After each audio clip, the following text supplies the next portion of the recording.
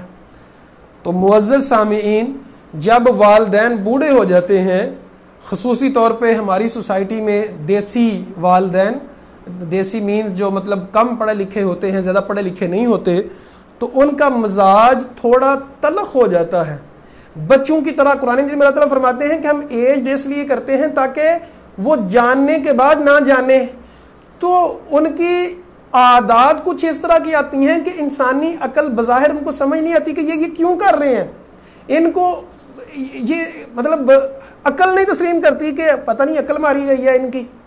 لیکن اللہ نے کہا کہ بڑھاپے میں ان کے ساتھ لاڈ پیار کرنا ہے، اسی طرح تعلق رکھنا ہے جس طرح اس سے بہتر کرنے کی جس طرح بچپن میں انہوں نے تجھے پالا ہے۔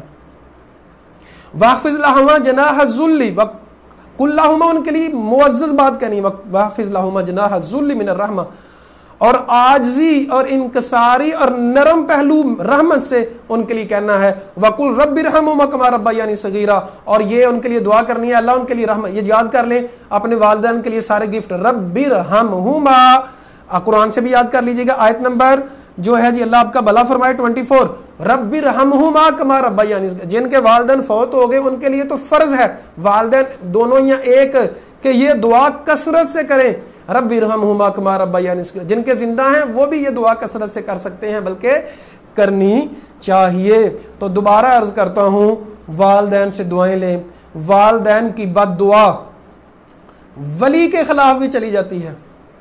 جریج راہب تھا ایک، اور ماں نے آ کے پکارا، نفلی نماز پڑھ رہا تھا۔ نفلی نماز کا اصول یہ ہے، یاد رکھیے گا، جب آپ نفلی نماز پڑھ رہے ہیں، آپ کی ماں یا باپ بلا رہے ہیں آپ کو، تو پھر ان کو چھوڑ کے نفلی نماز، تو ان کو جواب پہلے دیں۔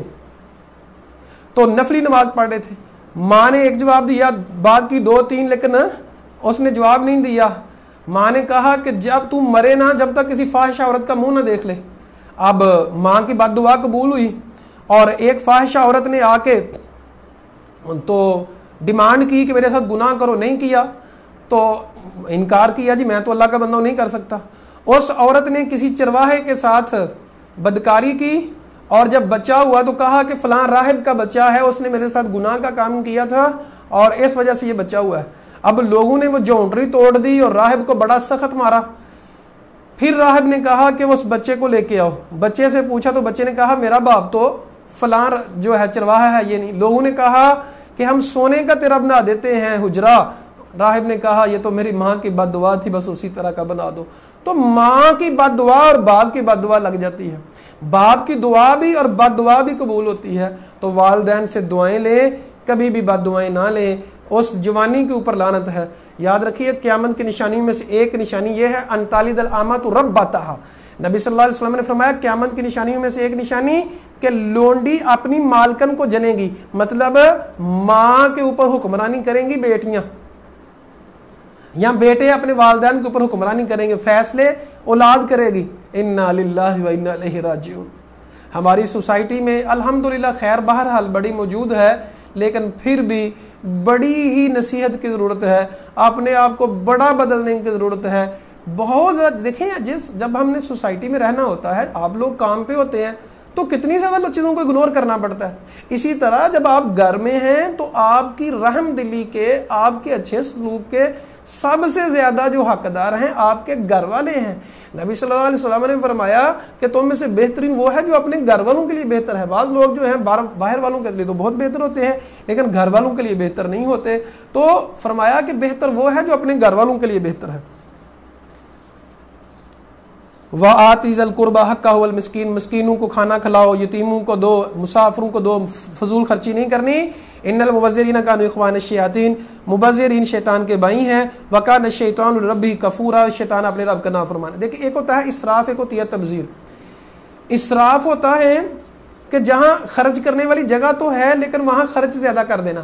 اور تبذیر ہوتی ہے خرچ کرنے والی جگہ ہی نہیں ہے، ضرورت ہی نہیں تھی خرچ کرنے کی، تو وہاں خرچ کر دینا اور زیادہ خرچ کر دینا. اب دیکھیں ایک سوٹ جو ہے 5,000 روپے کا مثال کے طور پہ بڑا اعلیٰ کوالٹی کا ملتا ہے. اگر وہی آپ لوگ کینٹ والی سائڈ پہ یا مطلب ایسی مارکیٹ میں جاتے ہیں، مارکیٹوں کے بھی تو ریٹ ہوتے ہیں نا جی، وہ 50,000 کا ہے تو پھر کیا کریں گے؟ تو بھائی وہ فضول خرچی ہے، ایسا نہیں کریں. اسی طرح کھانا، وہی کھانا آپ گھر میں سستا کھا سکتے ہیں لیکن باہر جا کے مہنگا کھاتے ہیں، تو سستا کھانا چاہیے، اچھا کھانا چاہیے. اللہ اکبر کبیر. اچھا جی، وَلَا تَقْتُلُوا أَوْلَادَكُمْ خَشْيَةَ إِمْلَاقٍ، اپنی اولاد کو تنگی کی وجہ سے نہ قتل کرو، ہم ان کو رزق دیتے ہیں اور تمہیں بھی. وَلَا تَقْرَبُوا الزِّنَا، اور زنا کے قریب نہ جاؤ. إِنَّهُ كَانَ فَاحِشَةً وَسَاءَ سَبِيلًا، وہ بڑا ہی فحاشی والا کام ہے اور برا راستہ ہے. تو یہاں کہا گیا زنا کرنا تو بڑی دور کی بات، زنا کے قریب بھی نہیں جانا. اللہ اکبر کبیر. اللہ تعالی ہم سب کی حفاظت فرمائے. وَأَوْفُوا الْكَيْلَ إِذَا كِلْتُمْ، وزن پورا کرو. وَلَا تَقْفُ مَا لَيْسَ لَكَ بِهِ عِلْمٌ، آیت نمبر 36. اور جس چیز کا علم نہیں ہے اس کا انداز نہ لگاؤ. ایسے ہی تکے لگاتے رہنا، کہ ہمارے لوگوں کی بڑی عادت ہے، علم ہوتا نہیں ہے اور ویسے تکے لگاتے رہتے ہیں، جی ایسے کر لیں ویسے کر لیں، یہ کر لیں وہ کر لیں. وَلَا تَقْفُ مَا لَيْسَ لَكَ بِهِ عِلْمٌ، اندازے اور تکے نہ لگائیں جس چیز کا آپ کو علم نہیں ہے. یاد رکھنا ان السمع والبصر، بے شک کان، آنکھیں، دل، کل اولئک کان عنہ مسئولا، ہر چیز کے بارے میں پوچھا جائے گا. آنکھیں بھی امانت ہیں، دل بھی امانت ہے، زبان بھی امانت ہے، ہاتھ بھی امانت ہیں. ان امانتوں کے بارے میں پوچھا جائے گا کہ ان امانتوں کو غلط تو استعمال نہیں کیا تھا. اللہ تعالیٰ نے ہاتھ، پاؤں اور وقت دیا تھا، ان کو غلط تو استعمال نہیں کیا تھا. آیت نمبر 37 میں اللہ فرماتے ہیں وَلَا تَمْشِ فِي الْأَرْضِ مَرَحًا، زمین پہ اکڑ کے مت چلنا. اِنَّكَ لَن تَخْرِقَ الْأَرْضَ، ہرگز بھی تم زمین کو نہیں پھاڑ سکتے. وَلَن تَبْلُغَ الْجِبَالَ طُولًا، اور پہاڑوں سے لمبے نہیں ہو سکتے.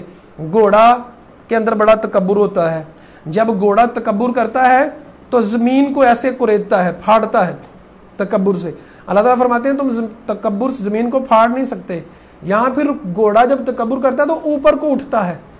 تو اللہ تعالیٰ فرماتے ہیں تم نہ تو پہاڑوں جیسے لمبے ہو سکتے ہو اور نہ تم زمین کو پھاڑ سکتے ہو، سو کبھی بھی اپنی چال میں تکبر نہیں لانا. یاد رکھیے گا تکبر کی 5 قسمیں ہیں. حسن کا تکبر ہوتا ہے، مال کا تکبر ہوتا ہے، خاندان کا تکبر ہوتا ہے، چال ڈال کا تکبر ہوتا ہے، اور سب سے خطرناک تکبر نیکی کا تکبر ہوتا ہے. میں بڑا نیک ہوں جی، میں نے اتنے قرآن پڑھ لیے، میں نے تو تہجد گزار ہوں، میں تو نمازی ہوں. سب سے خطرناک تکبر نیکی کا تکبر.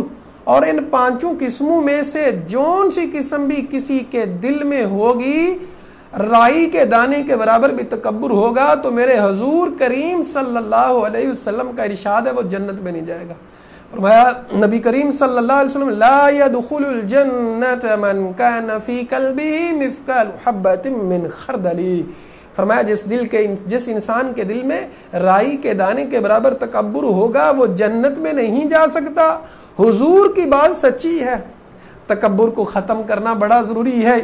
بابا بلے شاہ فرماتے ہیں سارے پھلاں دا تو عطر بنا، اس عطر دا تو دریا بنا، اس دریا دے وچ دن رات ڈبکیاں لا. او بلیا تیری بو نہیں مکنی، پہلا اپنی میں مکا. میم کہنا بڑا ضروری ہے، تکبر کو ختم کرنا بڑا ضروری ہے. عاجزی ما تواضع احد الا رفعہ اللہ.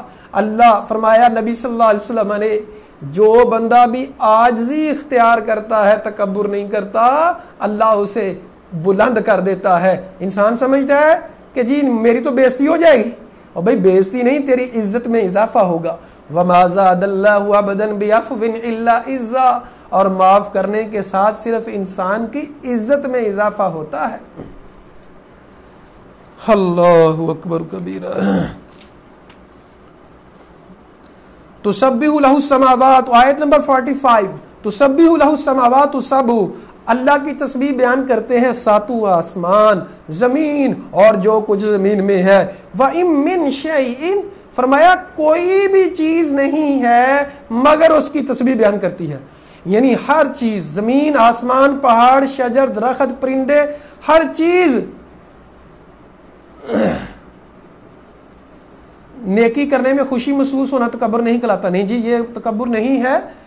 نبی کریم صلی اللہ علیہ وسلم سے یہ بھی پوچھا گیا اچھے کپڑے پہننا تو ہر ایک انسان کا دل چاہتا ہے، فرمایا یہ تکبر نہیں، تکبر تو یہ ہوتا ہے حق کو جھٹلانا اور لوگوں کو حقیر سمجھنا. نیکی کرنے میں خوشی محسوس ہوتی ہے تو یہی تو ایمان کی نشانی ہے. گناہ کرنے میں دل انسان کا تنگ ہو اور نفرت ہو، یہ ایمان کی نشانی ہے. وَإِن مِّن شَيْءٍ إِلَّا يُسَبِّحُ بِحَمْدِهِ، کوئی بھی چیز ہے، کوئی بھی، فرمایا نہیں ہے کوئی چیز مگر اس کی حمد بیان کرتی ہے. ہر چیز، زمین، آسمان، درخت، حجر، شجر، ہر چیز اللہ کی حمد بیان کرتی ہے.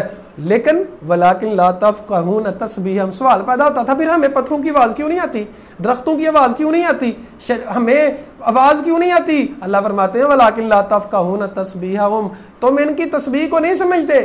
اللہ تعالیٰ نے تو چیونٹی کا بھی ذکر کیا ہے، آگے آئے گا سورۃ النمل کہ چیونٹی نے کہا کہ بل میں گھس جاؤ، سلیمان علیہ السلام کا لشکر آ رہا ہے. اللہ تعالیٰ نے سلیمان علیہ السلام کو سنوا دیا، لیکن تم اس کی تسبیح کو نہیں سمجھتے. انہ کان حلیما غفورا، اللہ تعالیٰ بڑا بردبار اور بخشنے والا ہے. معزز سامعین دیکھیں، چونٹیاں تو اللہ کی تسبیح بیان کریں، اب پتھر حجر تو اللہ کی تسبیح بیان کریں، درخت پھل فروٹ یہ تو اللہ کی حمد بیان کریں.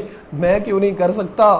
اللہ کے بندوں اور اللہ کی بندیوں، کامیابی چاہتے ہو، پریشانیوں کا مداوع چاہتے ہو، جنت چاہتے ہو، گناہوں کی معافی چاہتے ہو، زبان کے اوپر رب کا ذکر اور نبی کا درود جاری کر رہے ہیں. اپنے ایمان کی آپ بیاری کریں، دل پہ اللہ کا خوف طاری کریں، صبح و شام اس کے اذکار کا ورد ہو، اور لب پہ درود نبی اور درود نبی لب پہ جاری کریں. یہی کامیابی کا راز ہے، یہی سعادت کا راز ہے، یہی جنت میں جانے کا راز ہے. اللہ تعالی ہم سب سے قبول فرما لے. عاجزی لے کے آئیں، دو چیزیں چھوڑ دیں، تکبر چھوڑ دیں، شرک چھوڑ دیں، اللہ تعالیٰ آپ کو بڑا نوازے گا. اللہ اکبر کبیرہ. آیت نمبر 53 اللہ تعالیٰ فرماتے ہیں وَقُلْ لِلْعِبَادِ يَقُولُ الَّذِي هِيَ أَحْسَنُ، اے نبی میرے بندوں کو یہ پیغام پہنچا دو، ان کو کہہ دو کہ شیطان اچھی بات کیا کرو، ایک دوسرے کی عزت کیا کرو، احترام کیا کرو. کئی لوگوں کی عادت ہوتی ہے گندی بات کرتے ہیں، بری بات کرتے ہیں، نام ڈالتے ہیں. ہم لوگ اتنے بگڑ چکے، اصل میں ہم نے اپنے بچوں کو لوگ قرآن کی طرف لایا نہیں. بڑے نام پکارنا، گالی دے کے لوگ دوست ایک دوسرے کو پکارتے ہیں. ایسی دوستی کے اوپر لعنت ہے، ایسے دوستوں کے اوپر لعنت ہے کہ کیا ہے اپنی بہن کی گالی دے رہا ہے اور وہ برداشت کرتے جا رہے ہیں. اللہ تعالیٰ فرماتے ہیں اچھی بات کیا کرو، عمدہ بات کیا کرو، کیونکہ شیطان چاہتا ہے لڑائیاں کرائے تم میں. اب دوستوں کی لڑائیاں کیوں ہوتی ہیں؟ اسی وجہ سے عزت نہیں کوئی کسی کی کر رہا ہوتا، نام ڈال رہا ہوتا ہے. تو ینزع بینہم، وہ شیطان جو ہے وہ تمہارے درمیان لڑائیاں ڈالنا چاہتا ہے. ان الشیطان کان للانسان عدوا مبینا، شیطان واضح دشمن ہے تمہارا. سو اس کی باتوں میں نہ آؤ، زبان میں نرمی لے کے آؤ، اخلاق اپنا بہتر کرو، نہ گالی دو نہ سنو.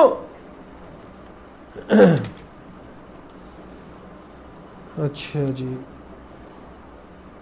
آیت نمبر 68-69 اللہ تعالیٰ فرماتے ہیں لوگو آفا آمین تم یخسف بکم جانب البر، لوگو تمہیں کیا بے خوف ہو گئے ہو کہ اللہ تعالیٰ تمہیں زمین میں دنسا دے، وَيُرْسِلَ عَلَيْكُمْ حَاصِبًا، یا پتھروں کی بارش تمہارے اوپر نازل کر دے، پھر تمہیں کوئی مددگار نہ پاؤ، کیا تمہیں اللہ سے ڈر نہیں لگتا؟ أَوْ أَمِنْتُمْ أَنْ يُعِيدَكُمْ فِيهِ تَارَةً أُخْرَى فَيُرْسِلَ عَلَيْكُمْ كَاسِفًا، اللہ تعالیٰ تمہیں دوبارہ دریا میں لے جائے کشتیوں سے جب آتے ہو اور تیز آندھی بھیج دے، تم سب کو غرق کر دو، ثُمَّ لَا تَجِدُ لَكُمْ عَلَيْنَا تَبِيًّا، پھر کوئی مددگار اور پیچھا کرنے والا نہ پاؤ، کیا تمہیں سمجھ نہیں آتی؟ اب اللہ تعالیٰ فرماتے ہیں اللہ کا ڈر اختیار کرو۔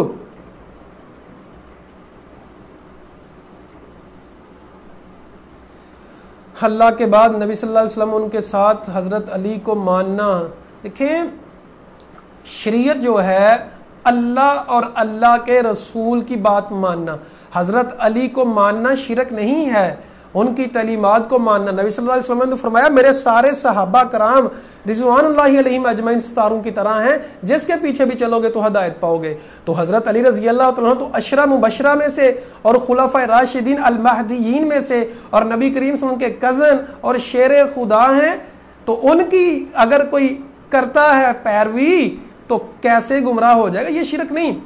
اگر اللہ کے علاوہ مدد مانگی جائے، اب مدد مانگنا چاہے حضرت علی رضی اللہ عنہ سے کوئی مدد مانگتا ہے کہ جی یا علی المدد، یا علی رضی اللہ عنہ سے کوئی مدد مانگتا ہے، نبی کریم صلی اللہ علیہ وسلم سے مدد مانگتا ہے، تو یہ شرک ہی کی قسم ہے۔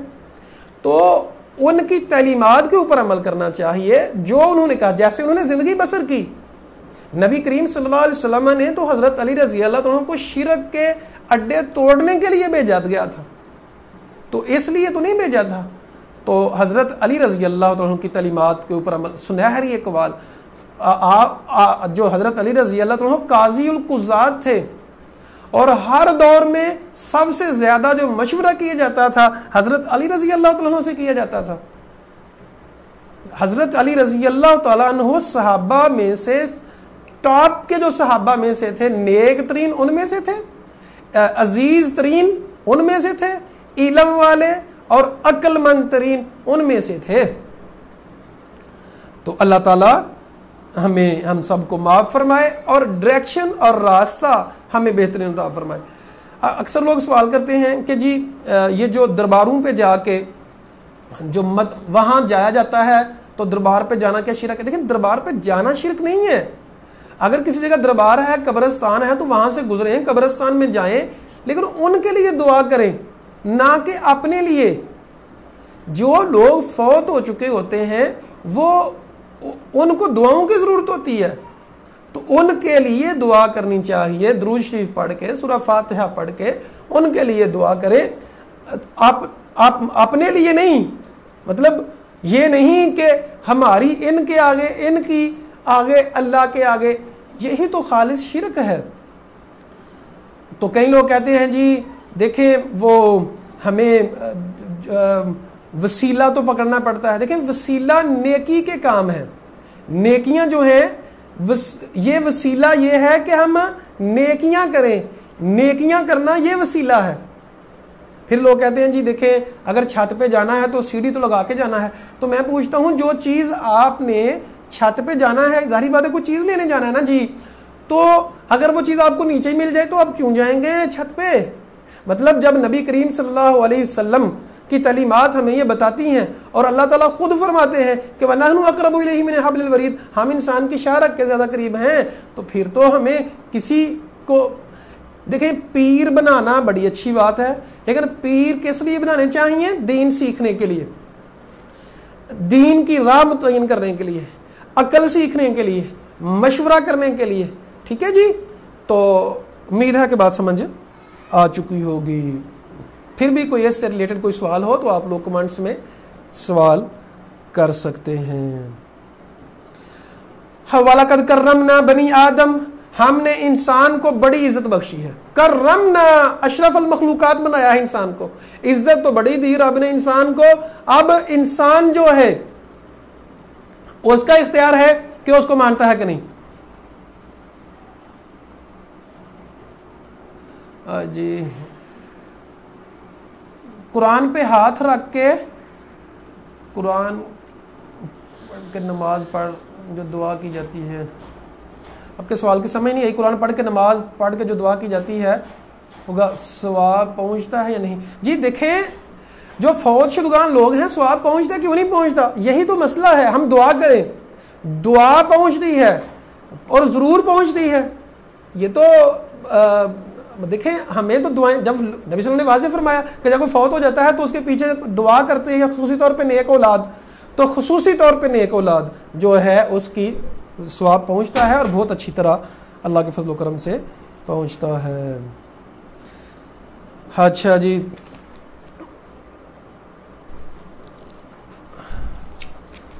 اچھا جی بعض چیزیں ہم اس کی چھوڑ رہے ہیں. آیت نمبر 107 سجدے والی آیت ہے, تو سجدہ آپ لوگوں نے کرنا ہے. اللہ تعالیٰ فرماتے ہیں وَيَقُولُ سُبْحَانَ رَبِّنَا إِن كَانَ وَعْدُ رَبِّنَا لَمَفْعُولًا, کہ ہمارا رب کا وعدہ تو کیا ہوا ہے. وَيَخِرُّونَ لِلْأَذْقَانِ يَبْكُونَ وَيَزِيدُهُمْ خُشُوعًا, رو کے سجدہ کیا کریں. نبی کریم صلی اللہ علیہ وسلم نے فرمایا جی آج کل کوئی پیر ہیں جو سچے ہوں, جب نیک لوگ ختم ہو جائیں گے تو قیامت آ جائے گی. بڑے نیک لوگ موجود ہیں, اور میں چونکہ اسٹوڈنٹ ہوں, مسالک کو پڑھتا ہوں, مختلف مسالک کو بڑی ڈیٹیل کے ساتھ پڑھتا ہوں, تو میں نے تو اللہ کے ولی اپنی سینس میں ہر مسلک میں دیکھے ہیں. کیا وہ اہل حدیث ہوں, بڑے بڑے نیک اللہ کے ولی دیکھے ہیں, اور کیا اہل سنت بریلوی ہوں, کیا اہل سنت دیوبند ہوں. اہل تشیع کے ساتھ میرا بہت زیادہ رابطہ نہیں, بعض میرے اسٹوڈنٹس ہیں لیکن ان کو میں نے پڑھا ہوا ہے. جو ان کے خلاف باتیں کی جاتی ہیں بہت زیادہ, تو یہ صرف زیادہ باتیں ہیں, مسلک کو پروموٹ کرنے کے لیے باتیں کی جاتی ہیں. ہر مسلک میں بڑے نیک ہیں لوگ ہیں, اللہ تعالیٰ کے اولیاء موجود ہیں. تو دین اصل میں پیر ہوتے ہیں دین سیکھنے کے لیے, دین سیکھیں ان سے, اس لیے ہوتے ہیں علم سیکھیں. اور جو لوگ بنائے ہوئے ہیں لوگوں نے سفارش کرنے کے لیے اور پتہ نہیں کیا کچھ کرنے کے لیے, اصل میں یہ شارٹ کٹ ڈھونڈتے ہیں, شارٹ کٹ ڈھونڈنے کے لیے یہ کام کرتے ہیں, وہ درست نہیں ہے. آیت نمبر 110 میں کہا گیا کہ اللہ کو پکاریں, عبد الرحمن ایام تدعو فلاح الاسماء الحسنى, اللہ کے لیے اچھے اچھے نام ہیں. اور چاہے ولا تجہر بصلاتک, بہت زیادہ اونچی بھی نہیں پڑھنا اور نہ آہستہ, درمیانی راستہ اختیار کرنا ہے. سورۃ الکہف. اچھا جی معزز سامعین, سورۃ الکہف, کہف غار کو کہتے ہیں, غار والے لوگوں کا اس میں قصہ ہے, اس لیے اس سورہ کا نام سورۃ الکہف ہے. دجال کا ظہور ہونے والا ہے, کب ہوگا نہیں پتا لیکن ہونے والا ہے. اور دجال کا فتنہ خواتین و حضرات, معزز اسٹوڈنٹس, بہت بڑا فتنہ ہے. نبی صلی اللہ علیہ وسلم نے فرمایا بہت زیادہ لوگ کافر ہو جائیں گے. آپ تصور کر سکتے ہیں کہ شعبدہ باز جی نبی صلی اللہ علیہ وسلم کا وسیلہ مانگا جا سکتا ہے. جی ایسے کہا جا سکتا ہے یا اے اللہ, میں نبی صلی اللہ علیہ وسلم نے یہ فرمایا ہے چونکہ تو, اور میں نبی سے آپ نے کہا اے اللہ کہ نبی کی اطاعت کرو, میں تو تیرے نبی کی اطاعت کرتا ہوں, اپنے نبی کو میں اپنی جان سے زیادہ عزیز جانتا ہوں, اس لیے میری دعا قبول فرما, یہ کہا جا سکتا ہے. دعا کا مصنون طریقہ یہ ہے کہ پہلے حمد شریف پڑھیں, حمد شریف کے بعد درود شریف پڑھیں, تو پھر دعا قبول ہوتی ہے. اور دعا یقین کے ساتھ کرنی چاہیے, اللہ تعالیٰ ضرور قبول فرماتا ہے. تو دجال کا فتنہ آنے والا ہے, اس کے پاس کہے گا بارش ہو, بارش ہوگی, کہے گا بارش رک جائے گی, مردوں کو زندہ کرے گا. اتنے زیادہ اس کے پاس ٹرکس ہوں گے اور اتنے زیادہ اختیارات رب اس کو دے گا. آپ کا کیا خیال ہے, جو خواتین خصوصی طور پہ تھوڑی سے کام کے لیے اپنی عزت بیچ دیتی ہیں جا کے جعلی پیروں کو, ان کا کیا بنے گا, ان کا کیا بنے گا دجال کے سامنے؟ تو بہت بڑا فتنہ ہے. اگر دجال سے بچنا چاہتے ہیں, دجال کے فتنے سے بچنا چاہتے ہیں, تو سورۃ الکہف کی پہلی 10 آیات یاد کر لیں. جو ہم بچے ہم سے دورہ قرآن کر رہے ہیں, یہ اس کے 10 نمبر سورۃ الکہف کے ہیں. مجھے کوئی یاد بھی کروا دے بعد میں کہ 10 نمبر ہم نے سورۃ الکہف کی پہلی 10 آیات یاد کرنے کے رکھنے ہیں.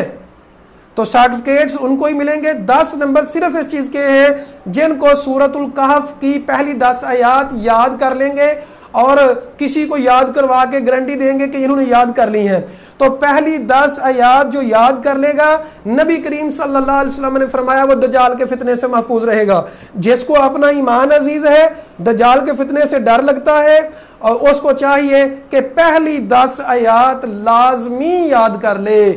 تو میں دوبارہ عرض کر رہا ہوں، دورہ قرآن والے بچے، سٹوڈنٹس، بڑے جو دورہ قرآن کر رہے ہیں، ان کے لیے 10 سورۃ الکہف کی پہلی آیات یاد کرنا ضروری ہے۔ اس کے 10 نمبر ہوں گے، 100 نمبر ہیں، کل ٹیسٹ ہوگا، 100 نمبر ہیں تو 2 دن آپ کو دیے جائیں گے، تو اس میں پھر آپ لوگوں نے پہلی 10 آیات یاد کرنی ہے۔ اچھا جی، تو سورۃ الکہف، الحمدللہ الذی انزل علی عبدہ الکتاب ولم یجعل لہ عوجا، اللہ تعالیٰ جس نے یہ کتاب کو نازل کیا ہے، ولم یجعل لہ عوجا، اس میں کوئی ٹیڑھا پن نہیں بنایا، قیما لینذر بأسا شدیدا من لدنہ، سیدھی بات ہے، ڈرانے کے لیے ہے اور مومنوں کو خوشخبری دینے کے لیے ہے جو مومن نیک کام کرتے ہیں۔ اچھا جی، تو ایک اور بات میں بھول گیا، جو جمعے والے دن پڑھتا ہے سورۃ الکہف، اس کا جمعے سے لے کے جمعے تک نور پیدا ہو جاتا ہے۔ کیا مطلب؟ دل میں نور ہو جاتا ہے، ایمان آ جاتا ہے، تو بڑی فضیلت والی یہ آیت ہے۔ تو سورہ بنی اسرائیل نبی کریم صلی اللہ علیہ وسلم سوتے وقت پڑھا کرتے تھے، جب سوتے تھے تو سورہ بنی اسرائیل کی تلاوت کیا کرتے تھے۔ غار والوں کا واقعہ،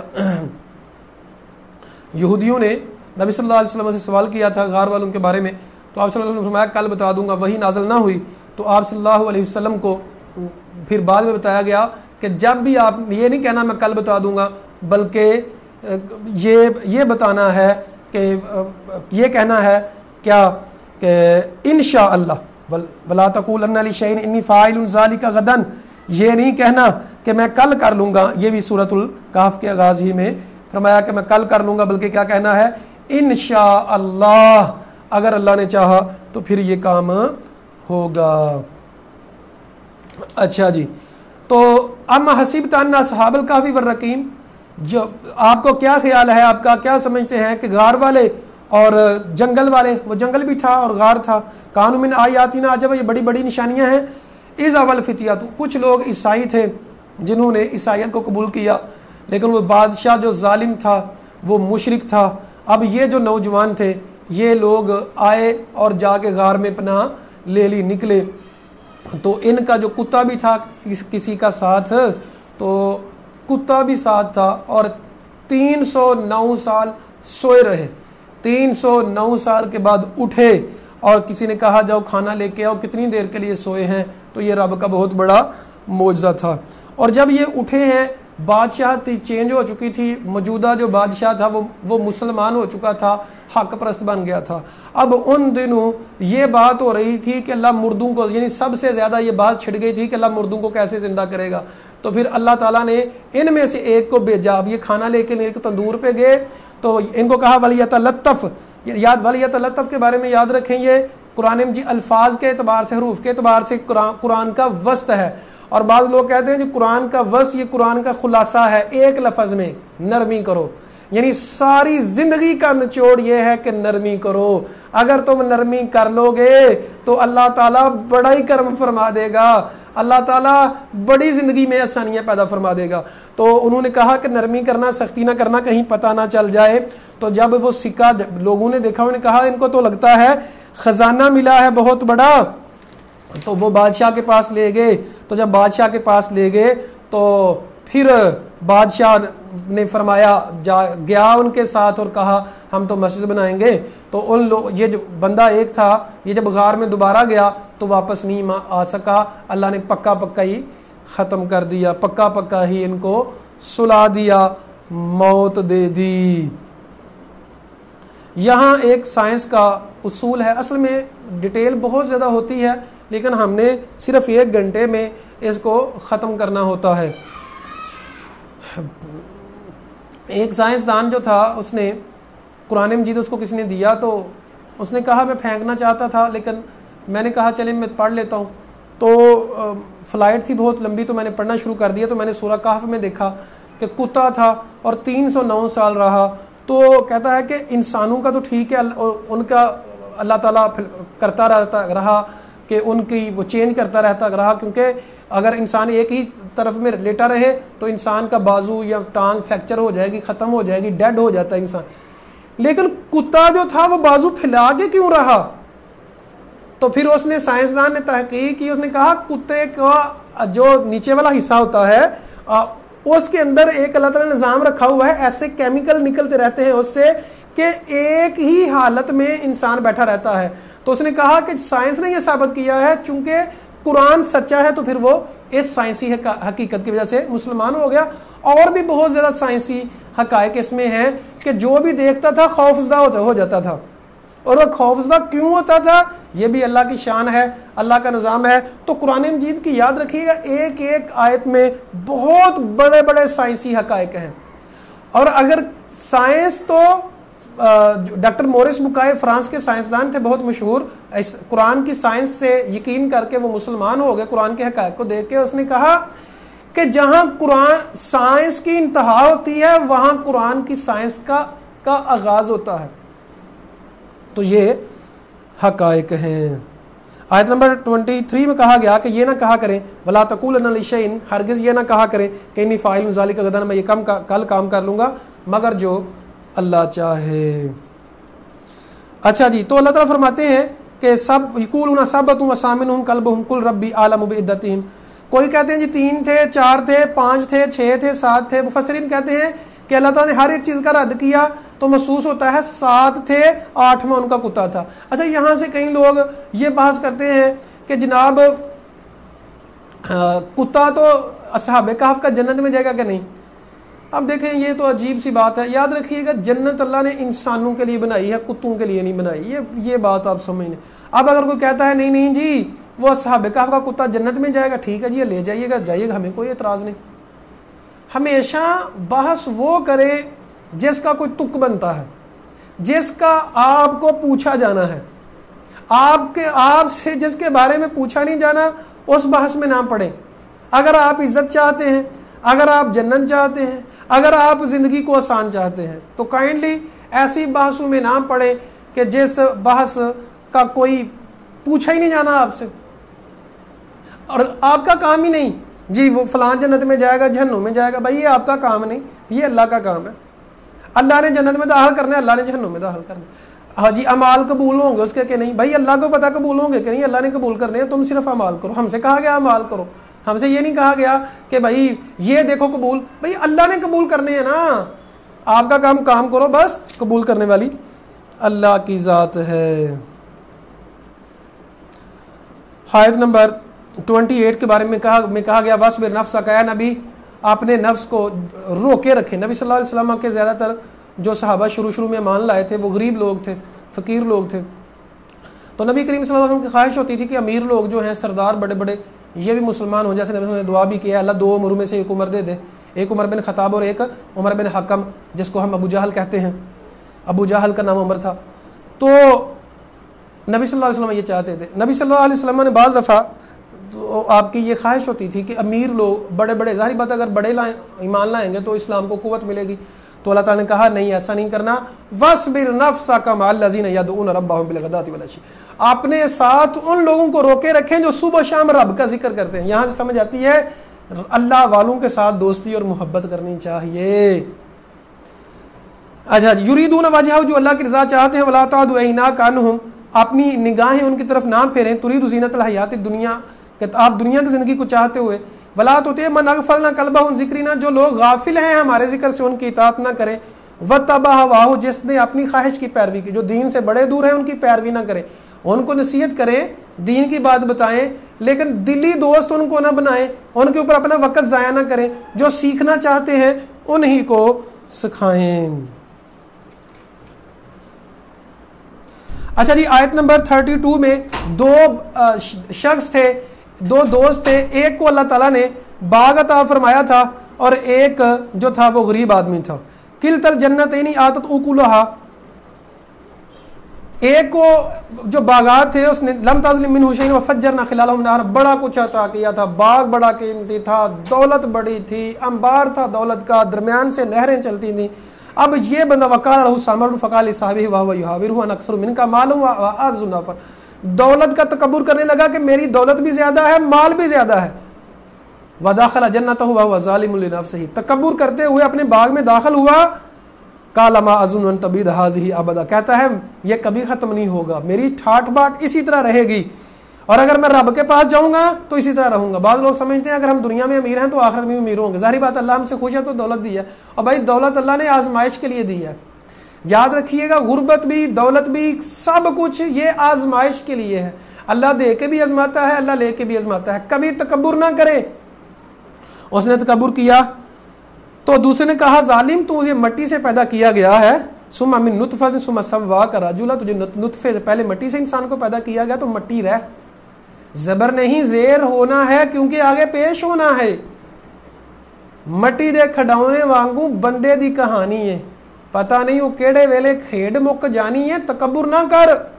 لیکن اس نے تکبر کیا تو اس نے کہا ولولا اذ دخلت, تجھے چاہیے تھا ماشاءاللہ کہتا, اللہ کی کبریائی بلند کرتا. یاد رکھیے کچھ چیز اچھی لگے آپس میں, اپنے بچوں میں سے, بڑوں میں سے, جو بھی, تو چھوٹے بڑے جو بھی اچھا لگے آپ کو تو ماشاءاللہ اور بارک اللہ کہا کریں کہ اللہ برکت دے.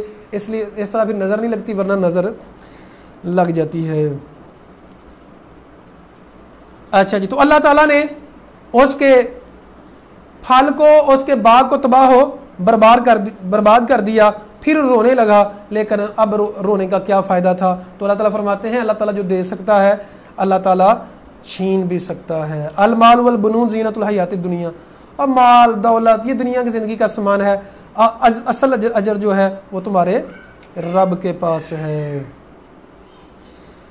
49 میں اللہ تعالیٰ فرماتے ہیں لوگوں وَوُزِّيَ الْكِتَابُ فَتَرَى الْمُجْرِمِينَ, جب سب کے سامنے کتاب رکھ دی جائے گی, مُشْفِقِينَ مِمَّا فِيهِ, لوگ ڈر بھی رہے ہوں گے, وَيَقُولُونَ يَا وَيْلَتَنَا مَا لِهَٰذَا الْكِتَابِ, رو رو کے کہیں گے کہ ہماری کتاب نے تو کچھ نہیں چھوڑا, نہ چھوٹا چھوڑا نہ بڑا, مگر گن کے رکھا. وَوَجَدُوا مَا عَمِلُوا حَاضِرًا, سارے اعمال حاضر ہوں گے. تو معزز سامعین, اگر آپ چاہتے ہیں کہ ہمارے گناہ رب ہمیں دکھائے نا تو پھر استغفار کر لیں, معافی مانگ لیں, اللہ تعالیٰ گناہوں کو معاف فرما دے گا. آیت نمبر 54 میں اللہ فرماتے ہیں وَلَقَدْ صَرَّفْنَا فِي هَذَا الْقُرْآنِ, ہم نے اس قرآن میں بڑی کھول کھول کے نشانیاں بیان کی ہیں, لیکن انسان جو ہے بڑا جھگڑالو ہے, بہانے بناتا رہتا ہے, عمل نہیں کرتا.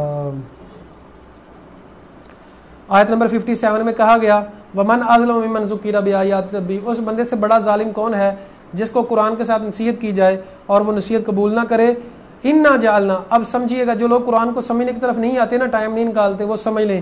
آیت نمبر 57 میں اللہ تعالیٰ عذاب کی صورت ان کو دیتا ہے کہ قرآن سمجھنے کے لیے پھر وقت ہی نہیں نکالتے. فرمایا اِنَّا جَعَلْنَا عَلَىٰ قُلُوبِهِمْ أَكِنَّةً, ہم ان کے دلوں پہ غلاف لگا دیتے ہیں کہ قرآن کو سمجھ سکے, اور کانوں میں بوجھ ڈال دیتے ہیں. وَإِن تَدْعُوهُمْ إِلَى الْهُدَىٰ فَلَن يَهْتَدُوا إِذًا أَبَدًا, آپ ان کو ہدایت کی طرف بلاتے ہیں تو ہدایت کی طرف کبھی بھی نہیں آئیں گے. اچھا جی, آگے ہے موسیٰ علیہ السلام کا واقعہ. کچھ واقعہ انشاءاللہ ہم آگے پڑھیں گے, صرف آج موسیٰ علیہ السلام کا واقعہ کہ اس کی وجہ کیا بنی تھی وہ حدیث سماعت فرما لیں, باقی ہم کل پڑھیں گے موسیٰ علیہ السلام اور خضر علیہ السلام کا واقعہ. صحیح بخاری کی حدیث ہے, بڑی سمجھنے والی حدیث ہے, بڑی سمجھنے والی حدیث ہے. تھوڑا سا علم آ جائے تو لوگوں سے ہضم نہیں ہوتا, لوگ سمجھتے ہیں ہمارے پاس بڑا علم آ گیا ہے, تو اس حدیث کو اچھی طرح سمجھیے گا. نبی صلی اللہ علیہ وسلم نے فرمایا کہ ایک دن موسیٰ علیہ السلام نے بڑی زبردست تقریر کی, بڑی زبردست تقریر کی. ایک صاحب نے آ کے پوچھا اے موسیٰ کیا آپ سے بڑا بھی کوئی عالم ہے؟ تو ظاہری بات ہے دنیا میں اس وقت جی حضور جو لوگ بے حیائی پھیلا رہے ہیں ان کا بتا دیں. جی دیکھیں اللہ تعالیٰ فرماتے ہیں سورہ نور میں ان الذین یحبون ان تشیع الفاحشہ, جو لوگ چاہتے ہیں کہ لوگوں میں بے حیائی پھیل لے, ایمان والوں میں, ان کے لیے دردناک عذاب ہے. اور بے حیا جو ہیں وہ شیطان کے ساتھی ہیں, اچھے کام کا اچھا انجام, برے کام کا برا انجام. تو موسیٰ علیہ السلام نے بڑی اچھی تقریر کی, تو کسی نے کہا آپ سے بڑا بھی کوئی عالم ہے؟ موسیٰ علیہ السلام نے کہا نہیں, میں ہی بڑا عالم ہوں. اللہ کو یہ بات پسند نہ آئی, اللہ نے وحی کی کیا موسیٰ تجھ سے بڑا بھی عالم ہے, کہ یہ کیوں نہیں کہا کہ اللہ کے علم کی نسبت اللہ کی طرف کیوں نہیں کی. اور بات بھی سچی تھی. دیکھیں اس وقت دنیا میں زمین میں سب سے بڑا عالم تو موسیٰ علیہ السلام ہی تھے نا جی, تو کیونکہ وقت کے نبی ہیں. لیکن اللہ کو بات پسند نہیں آئی کہ موسیٰ علیہ السلام نے یہ کہا کہ ہاں میں ہی سب سے بڑا عالم ہوں. اللہ نے کہا موسیٰ تجھ سے بڑا ایک عالم دین ہے.